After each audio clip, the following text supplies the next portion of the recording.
ಸಮಸ್ತ ಕನ್ನಡ ನಾಡಿನ ಪ್ರತಿಯೊಬ್ಬರಿಗೂ ನನ್ನ ನಮಸ್ಕಾರಗಳು. ಎರಡನೇದಾಗಿ ನಾಡದೇವತೆ ಚಾಮುಂಡೇಶ್ವರಿಗೆ ನನ್ನ ನಮಸ್ಕಾರ, ಹಾಗಾಗಿ ಕುಲದೇವತೆಗೂ ನನ್ನ ನಮಸ್ಕಾರಗಳು. ಈ ಒಂದು 2025ನೇ ದಸರಾ ಅಂಗವಾಗಿ ಒಂದು ವಜ್ರಮುಷ್ಟಿ ಕಳಗ ನಡೆಯುತ್ತೆ. ಅದಕ್ಕೆ ಮೈಸೂರು ಗರಡಿಯಿಂದ ನನ್ನನ್ನು ಆಯ್ಕೆ ಮಾಡಲಾಗಿದೆ. ಈ ಒಂದು ಮೈಸೂರು ಗರಡಿಯಿಂದ ನನ್ನ ಆಯ್ಕೆ ಮಾಡಿ ಏನು ಒಂದು ವಜ್ರಮುಷ್ಟಿಗೆ ತಾಲೀಮು ಕೊಟ್ಟು ಮುನ್ನಡೆಸಿರ್ತಾರೆ. ಇದೇ ಹಿಂದೆ ಕೂಡ ನಮ್ಮ ವಂಶದವರೇ ಆದ ನಮ್ಮ ತಂದೆ ತಾತ ಮುತ್ತಾತಿರು ರಂಗ ಜಟ್ಟಪ್ಪ, ರಾಮ ಜಟ್ಟಪ್ಪ, ಸೋಮಶೇಖರ್ ಜಟ್ಟಪ್ಪ ಇವರೆಲ್ಲ ಆಡಿ ಇಲ್ಲೇ ಉಸ್ತಾದಾಗಿದ್ದವರು. ಈಗ ಅಧಿದೇವತೆ ನನಗೆ ಈಗ ಅವಕಾಶ ಕೊಟ್ಟಿದ್ದಾಳೆ.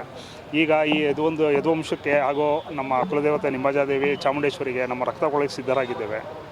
ಸರ್, ಎಷ್ಟನೇ ವರ್ಷ ಸರ್ ಇದು ಫಸ್ಟ್ ಟೈಮ್ ಇದು ಪ್ರಪ್ರಥಮವರಿಗೆ ನಾನು ಸ್ಪರ್ಧೆ ಮಾಡ್ತಾ ಇರೋದು. ಸರ್, ಭಾಳ ರೋಮಾಂಚನವಾಗಿರುತ್ತೆ. ನೀವು ಬಹಳಷ್ಟು ಕಡೆ ನೀವು ನೋಡಿರ್ಬೋದು, ಬೇರೆ ಬೇರೆ ನಾಡು ಕುಸ್ತಿಗಳು ಬೇರೆ ಎಲ್ಲ ನೀವು ನೋಡಿರ್ಬೋದು. ಆದರೆ ಈ ಒಂದು ಬ್ಲಡ್ ಸ್ಪೋರ್ಟ್ ಇದು ಕುಸ್ತಿ ಪಂದ್ಯಗಳಿದು ಆಡಬೇಕಾದ್ರೆ ಭಾಳ ತಾಲೀಮ್ಗಳು ಬೇಕಾಗುತ್ತೆ. ಯಾಕಂದರೆ ನಾವು ನಡೆಸೋ ಒಂದೊಂದು ಪ್ರಹಾರಗಳು ಕೆಲವ್ರಿಗೆ ಒಂದು ಜೀವನ ಪರ್ಯಂತ ಊನನೇ ಆಗ್ಬೋದು. ಹಾಗಾಗ್ಬಿಟ್ಟು ನಮ್ಮ ಉಸ್ತಾದ್ಗಳಿರ್ಬೋದು, ನಮ್ಮ ದಶಮಂದಿಗಳು ಅದನ್ನು ವಿಶೇಷವಾಗಿ ತಾಲೀಮು ಕೊಟ್ಟಿರ್ತಾರೆ. ಪ್ರಹಾರ ನಡೆಸ್ಬೇಕಾದ್ರೆ ಯಾವ್ಯಾವ ಭಾಗದಲ್ಲಿ ಹೇಗೆ ಪ್ರಹಾರ ಮಾಡಬೇಕಾಗತ್ತೆ ಅಂತ. ಹಾಗಾಗಿ ಉಸ್ತಾದ್ಗಳು ದಶಮಂದಿಗಳೆಲ್ಲ ಗರಡಿ ಮನೆಗಳಲ್ಲಿ ಬೆಳಗಿನ ಜಾವ 4 ಗಂಟೆಗೆ ತಾಲೀಮು ಕೊಟ್ಟಿದ್ದಾನೆ, ಎಲ್ಲ ಸಿದ್ಧಪಡಿಸಿದ್ದಾರೆ. ಹೀಗಾಗಿ ನೀವು ಎಷ್ಟು ದಿನ ಪ್ರಾಕ್ಟೀಸ್ ಮಾಡ್ತಾ ಇದ್ದೀರಾ? ನಾನು ಕನಿಷ್ಠ 3 ತಿಂಗಳಿಂದ ಮಾಡ್ತಾಯಿದ್ದೀನಿ.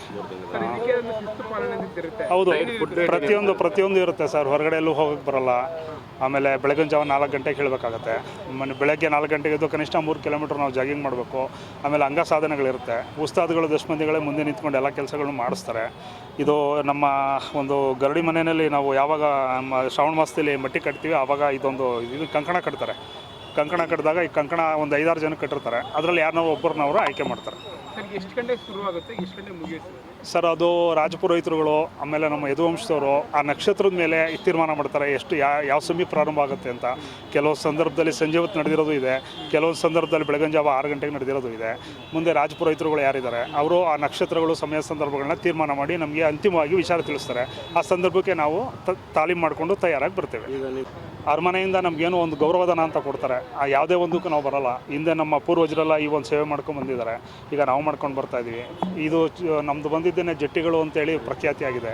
ಆ್ಯಕ್ಚುಲಿ ನಮ್ಮ ಜನಾಂಗದ ಹೆಸರು ಬಂದು ಚತುರ್ವೇದ ಜ್ಯೇಷ್ಠ ಮಲ್ಲ ಮೋಡ ಬ್ರಾಹ್ಮಣ ಅಂತೇಳಿ. ಪ್ರತಿ ವರ್ಷ ಏನೊಂದು ದಸರಾ ನಡೆಯುತ್ತೆ, ವಿಜಯದಶಮಿ ದಿನ ನಮ್ಮ ರಕ್ತ ಅಲ್ಲಿ ಕೊಡತಕ್ಕಂಥದ್ದು ನಮ್ಮ ಪದ್ಧತಿ. ಅದನ್ನು ನಾವು ಈಗಲೂ ನಡೆಸ್ಕೊಂಬಂದಿದ್ದೀವಿ, ಮುಂದೆನೂ ನಡ್ಕೊಂಡು ಹೋಗುತ್ತೆ.